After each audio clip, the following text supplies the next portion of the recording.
दोस्तों, मैं हूं मलिक फरीदी और आप देख रहे हैं खबरें एक्सप्रेस न्यूज़। आज देश के जो हालात है वो किसी से छुपे नहीं हैं। देश के कोने कोने में सांप्रदायिक ताकतें नफरत बांटने का काम कर रही हैं। देश के अहम मुद्दे पर कोई बोलने वाला नहीं है और ना ही कोई गरीबों की सुनने वाला है। देश में सिर्फ बातें हो रही हैं तो सिर्फ हिंदू और मुसलमान की। इसी मुद्दे को लेकर हमने भी बहुजन समाज पार्टी के पदाधिकारी और मस्जिद के इमाम से बात की। आइए सुनते हैं उनका क्या कहना है। हमारी पार्टी पहले से सर्वजन हिताय सर्वजन सुखाय के नारे पे चलती है। हम लोग SC ST OBC हो और धार्मिक अल्पसंख्या हो, सभी के हित चाहते हैं। जो बाबा साहब ने, हम लोग बाबा साहब के संविधान को मानने वाली पार्टी है और हमारी विचारधारा पूरी पूरी बाबा साहब के ऊपर, हम लोग उसकी विचारधारा को लेकर चलते हैं। तो मेरा ये मानना है कि आज जो भी भारतीय जनता पार्टी के राज्य है जिसमें धार्मिक अल्पसंख्या पे और ख़ास तौर पर मुसलमानों पे जो हनन हो रहा है उनके अधिकारों का, इसका हम लोग खुला विरोध करते हैं। हम लोग भारतीय जनता पार्टी का विरोध करते हैं। जब CAA NRC आई थी तभी भी हम लोग ने मोर्चा लिया था और हमारे मुस्लिम भाइयों के साथ मिलकर चले थे। और हमारे प्रयासों से, बाबा साहब के संविधानों से, बाबा साहब के संविधान के प्रभाव से आज CAA NRC के बारे में ये लोग ने बोलना बंद कर दिया। और इसी प्रकार भारतीय जनता पार्टी और RSS का मुद्दा ही ये है कि जब तक वो धार्मिक अल्पसंख्या और नफरत की राजनीति करेंगे, नफरत की राजनीति कर कर हिंदुओं को भड़काना और ये नफरत की राजनीति के तहत चुनाव में जीतना और शासक बनना, ये RSS का काम है। क्योंकि RSS एक ऐसा लंगड़ा राजा है जिसकी दो बैसाखी है, एक अंधविश्वास और दूसरी लोगों के अंदर दंगा फैला करके शासक बनना। अगर इनकी दो बैसाखियां छीन ली गई तो ये थर से गिर जाएंगे। इसीलिए मैं कहता हूं कि भारतीय जनता पार्टी जो भी प्रकार से आज मुसलमानों के अधिकार का जो हनन कर रही है, वो केवल और केवल शासक बनने के लिए, सत्ता में रहने के लिए, उनकी मानसिकता और RSS की जो भी विचारधारा है वो इसी प्रकार है। क्योंकि गोलवरकर की विचारधारा यही थी। आज से बहुत साल पहले हुज़ूर शेर मिल्लत रहमतुल्लाह ताला अलैह जब वो हयात थे तो उन्होंने कहा था कि हिंदुस्तान में जमहूरियत अब नाम की रह गई है, यहाँ पे तो RSS का राज चल रहा है। और अब जब से BJP हुकूमत सेंटर में भी है और अक्सरियती सूबाई हुकूमतें भी मौजूद हैं, तब से एक साफ़ नज़रिया है इनका है कि मुसलमानों को इतना परेशान कर दो, इतना परेशान कर दो, इतना उलझा के रखो कि ना वो तालीम में आगे बढ़ पाए, ना वो कारोबार में आगे बढ़ पाए, ना वो सियासत में आगे बढ़ पाए। हर तरीके से उनको कमज़ोर करने की और उनको बर्बाद करने की प्लानिंग चल रही है। एक बड़ी प्लानिंग के साथ काम हो रहा है। ये सब कुछ हो रहा है 2024 के ताल्लुक़ से। अब क्योंकि सारे बाबरी मस्जिद का मसला था तो एक तरह से वो ठंडा हो चुका है, तलाक़ वाला मामला वो ठंडा हो चुका है। तो सारे मसाइल इनके जब ठंडे होते जाते हैं तो ये ऐसी चीज़ें लाते हैं जिससे जो है वो जो हमारे सीधे साधे हिंदू भाई हैं, मुल्की भाई हैं हमारे, उनके जज्बात भड़का कर उनका इस्तेमाल करके अपना एक वोट बैलेंस जो उनका 40% 41% का रेशो है उसको मेंटेन रखना चाहते हैं। ये सरासर हो रहा है और दुनिया इसको देख रही है, दुनिया इसको देख रही है। और जो प्राइम मिनिस्टर को सोचना पड़ेगा कि जो जा के उन्होंने पूरे पहले के 5 साल में 3 साल में दुनिया का गल्फ़ का दौरा किया था, जहाँ वहाँ गए थे, आज वो मैसेज क्या दे रहे हैं। इससे प्राइम मिनिस्टर की बदनामी भी हो रही है और हमारे मुल्क की भी बदनामी हो रही है दुनिया के सामने। तो संगीन नताइज के सामना हमारे को करना पड़ेगा। सब अभी ये जो मध्य प्रदेश की जो खारगांव की जो घटना आपने बताई है, ऐसा संविधान में और हमारे देश के किधर ही कानून में लिखा नहीं है। ये तो आपने कलेक्टिव पनिशमेंट दिया हुआ है, कलेक्टिव पनिशमेंट है ये। अगर किसी ने भी किया है, हमारे देश में कानून है, वहाँ पर पुलिस मौजूद थी, पुलिस से बाकायदा जो प्रोसेशंस निकाला गया उसका परमिशन लिया गया तो पुलिस का थी। अगर इंटेलिजेंस ब्यूरो का था, पुलिस के जो पुलिस को इंफॉर्मेशंस देते वो कहा थे। ये कुछ नहीं, ये घटनाएं बनाई जा रही है। मैं आप लोगों को बताना चाहूँगा कि ये घटनाएं बनाई जा रही है क्योंकि लोगों को नफरत की राजनीति करके ये उनको दिखाना है। और ये कलेक्टिव पनिशमेंट ये हमारे संविधान में और किसी भी कानून में नहीं लिखा हुआ है। अगर किसी का घर तोड़ना, हमारे पास न्यायालय है, न्यायालय में जाइए और उसके बाद में जो वहाँ से निर्णय लेगा उसका सभी को स्वागत रहेगा। तो ये आप उस पर बुलडोजर उनके घरों पे चला रहे, उनके साथ उनके फैमिली को कलेक्टिव पनिशमेंट दे रहे, ये किसी भी प्रकार से मुझे लगता है कि ये अमान्य कृत्य है और ये धार्मिक अल्पसंख्यकों के ऊपर प्रेशर बनाया जा रहा है। ये नाप रहे हैं कि मुसलमानों में कितना दम है और मुसलमानों के कितने जज्बात बाकी हैं।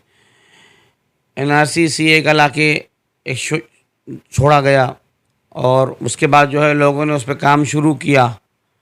उन्होंने देखा थोड़ा मुसलमान जाग रहा है, फिर उन्होंने जो है मजहबी मामला पे इंटरफेयर किया, जबकि मुसलमान दूसरे मज़हब के मामले में किसी की भी, चाहे वो हिंदू हो, ईसाई हो, यहूदी हो, आपका मज़हब है, आप जैसे फॉलो करते करो। अगर हम कमियां निकालने बैठेंगे दूसरे के वहाँ तो किसी का मज़हब ही बचता नहीं है। सुप्रीम कोर्ट तो हिंदुस्तान में एक ही मज़हब मान रहा है, हिंदू को तो मज़हब मानता ही नहीं है सुप्रीम कोर्ट। कोई मज़हब ही नहीं है, कोई रीजन, कोई मज़हब है ही नहीं। और ये मोदी साहब का भी बयान है और सुप्रीम कोर्ट का भी बयान है। तो जो मज़हब है वो इस्लाम है, जो अपने बनाए हुए कायदे से नहीं चलता है, अल्लाह उसके रसूल के बनाए हुए कानून से चलता है। लेकिन ठीक है, जिसको जैसा अमल करना है, मुल्क हमारा भारत है, जमहूरी हक है, हर आदमी खुश रह सकता है अपने कानून के मुताबिक, उसके सामने जो मज़हब है उसका अमल कर सकता है। मुसलमानों को सिर्फ उनके मजहबी मामलात में उलझा कर परेशान करने की कोशिश नहीं, बल्कि उनको ख़त्म करने की कोशिश है। वो चाहते हैं कि हिंदुस्तान का मुसलमान, लोग कहते हैं कि दूसरे नंबर का शहरी बनाने की कोशिश है। मैं कहता हूँ हिंदुस्तान का मुसलमान दूसरे नंबर का शहरी बनाया जा चुका है। अफसोस ये बात है कि जिन लोगों ने, जिनके माँ बाप ने, जिनके बाप दादा ने इस मुल्क की आज़ादी के लिए, जिन उलमाए कराम ने इस मुल्क की आज़ादी के लिए खून बहाया, आज उनको इस मुल्क का दूसरा नंबर का शहरी बनाया जा रहा है। और जिन लोगों ने अंग्रेज़ों से माफ़ी मांगी है, उनकी दलालियत चापलूसी की है, जिनका कोई घर का बच्चा क्या कोई बड़ा भी मुल्क की आज़ादी के लिए शहीद नहीं हुआ, वो आज मुल्क के, हिंदुस्तान की और भारत की बात कर रहे हैं।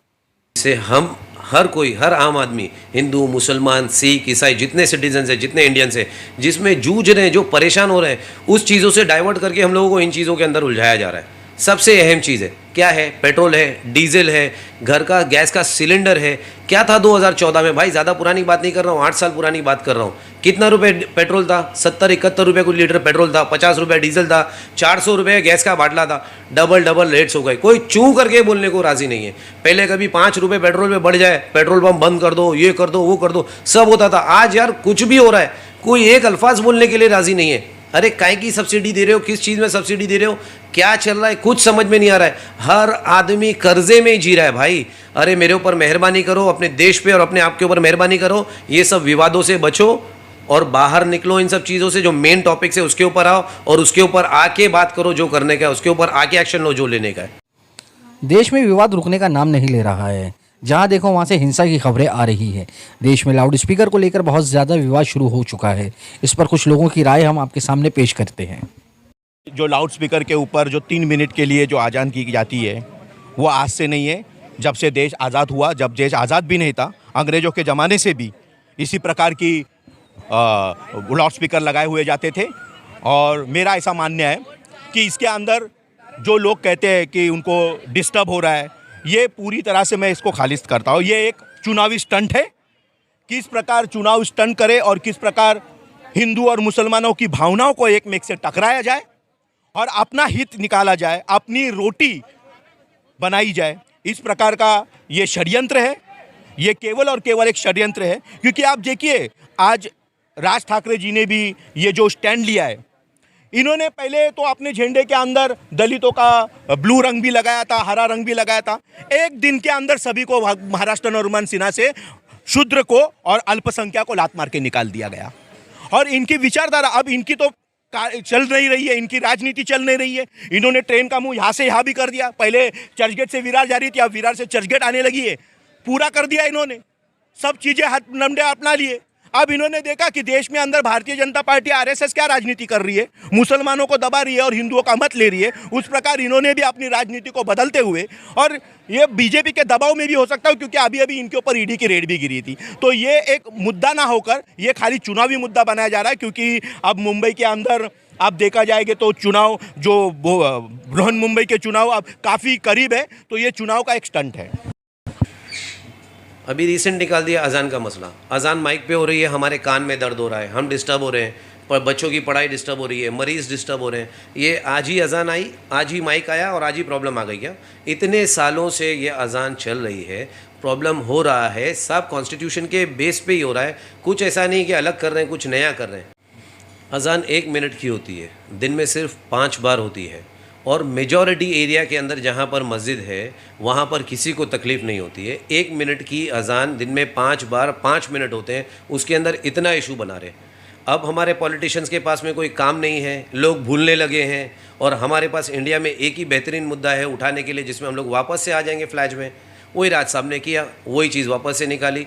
अगर है कोई मुद्दा 1 मिनट की अजान में कितना फ़र्क पड़ रहा है। राज साहब आपके घर में तो एकदम विंड प्रूफ और आवाज़ भी नहीं है वैसे वाली विंडोज़ होंगी, और आम तौर से आज हर किसी के घर में वही विंडोज़ लगी हुई हैं। अगर फिर भी कोई प्रॉब्लम है, लॉ है, कोर्ट है, सब तरीके से जाओ और जाकर एप्लीकेशन डालो, कुछ ना कुछ हल निकलेगा, मामले ख़त्म हो जाएंगे।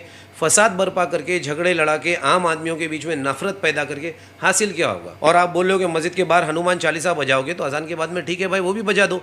हम लोग पहले से ये सब देखते और सुनते हुए आए, हम लोगों को कोई आपत्ति नहीं है। हम लोग बचपन में एक साथ में बैठ के रामायण देखते थे, महाभारत देखते थे, टीपू सुल्तान देखते थे, और कौन से सीरियल्स देखते थे, सब आराम से एक ही घर में बैठ के देखते थे। जब भी तो हर घर में टीवी भी नहीं होती थी, एक ही के घर में बैठ के सब देखते थे।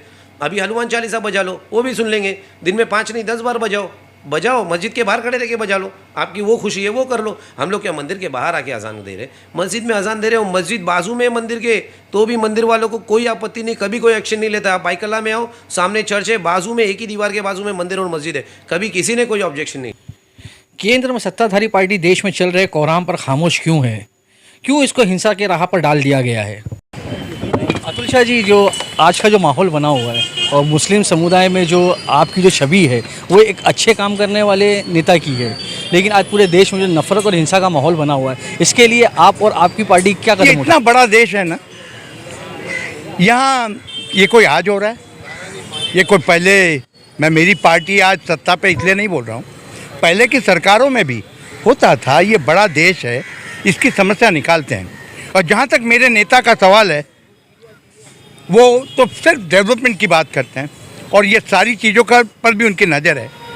सबका साथ उसमें सब है, सबका विकास, सबका विश्वास और सबका प्रयास से हम सबको आगे चलना है। ये देश बहुत बड़ा है, बहुत महान है। जो हिंदुस्तान में ट्रिपल तलाक, 370, एनसीआर, हिजाब, हलाल, मुस्लिम व्यापारियों का बाइकआउट और अजान, ये जो तमाम मसले हैं, यानी कि मुसलमान, एक मेरा सवाल सुन लीजिए, मुसलमानों पे अत्याचार होने का सिलसिला लगा हुआ है, इस पर आपकी क्या राय है? नहीं, ये सब चीज़ें हैं ना, ये सियासती चीज़ है। मैं नगर सेवक हूँ, मैं वाटर मीटर गटर मेरे यहाँ लोगों को मिलता है, उसकी मैं चिंता करता हूँ। बाकी चिंता करने वाले लोग हैं, सही में वो सही निर्णय लेंगे और देश आगे बढ़ेगा।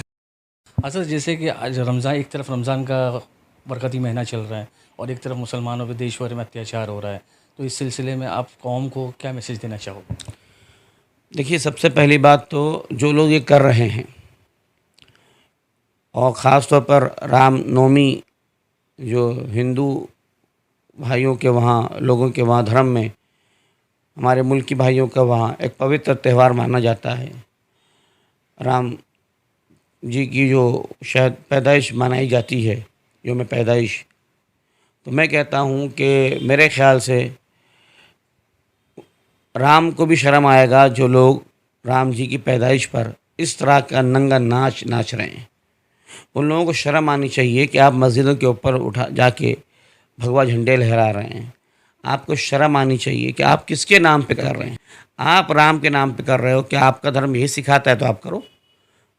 मैंने तो पढ़ा नहीं है, लेकिन मैं इतना समझता हूँ कि राम जी ने जो सिखाया होगा, जो उनकी किताबें होंगी धार्मिक, उनमें ऐसी तालीम तो ज़रूर नहीं हो, ऐसी तालीम तो नहीं होगी कि जाके कुछ ऐसा करो, नंगा नाचो, जुल्म करो, बेगुनाहों को मारो, पथराव करो, ये किसी की इबादत में खलल डालो। ऐसी तालीम तो नहीं होगी, ऐसा तो राम ने नहीं सिखाया होगा कि ना उनके पैदाइश के दिन ऐसा कोई तरीका अपनाने का कोई सबक हिंदू समाज में होगा। ये कहाँ से इनकी जहन में आ गया? किन लोगों ने डाला? क्यों ऐसा किया जा रहा है? तो ये बात समझने की है। अगर उनको ये करने से अच्छा लगता है और इसी से उनके हिंदू मज़हब का नाम रोशन हो रहा है, ये सब हरकतें करने से अगर ये लग रहा है तो भाई आप करो, इससे आपके मज़हब का नाम और आपका नाम और आपके धर्म का नाम और रोशन होगा कि हाँ, हिंदू समाज में ऐसा ही तालीम दी जाती है। मुझे नहीं लगता कि ऐसी तालीम दी जाती है, बल्कि इससे उल्टी उनकी बदनामी हो रही है। रही बात जहाँ तक मुसलमानों की, तो दो बातें सीधी सीधी हैं। मुसलमान बुज़दिल नहीं है, मगर मुसलमान अमन पसंद ज़रूर है। मुसलमान बुज़दिल नहीं है, मुसलमान अमन पसंद ज़रूर है। हम नहीं चाहते कि 2-4% 2-4 क्या, उससे भी कम 3-2% लोग जो निकलते हैं इस तरह के दंगाई, उनकी वजह से पूरे मुल्क का अमन अमान गारत हो, बर्बाद हो। हम ये चाहते हैं कि शहर में, इस मुल्क में अमन रहे। ये तो वहाँ की हुकूमत की ज़िम्मेदारी है। हुकूमत चाहेगी तो फसाद होगा, हुकूमत नहीं चाहेगी तो फसाद नहीं होगा, सीधी सी बात है। और अगर कोई पुलिस वाला, कोई शख्स, पुलिस वाला नहीं, कोई शख्स पुलिस वाले की वर्दी पहन कर जुल्म करता है, तो वो पुलिस वाला नहीं हो सकता, फसादी हो सकता है। क्योंकि पुलिस वाला कभी भी वो किसी का मज़हब देखकर, ज़ात देखकर फैसला नहीं करेगा, वो इंसाफ का काम करेगा, जो सही पुलिस वाला होगा। देखिए, जिस घर में फितना होता है वहाँ सुकून ख़त्म होता है, जिस मोहल्ले में फितना होता है वहाँ सुकून ख़त्म होता है, जिस शहर में फितना होता है वहाँ सुकून ख़त्म होता है। ये हमारा मुल्क है। अगर यहाँ फितना होगा तो यहाँ सुकून ख़त्म होगा।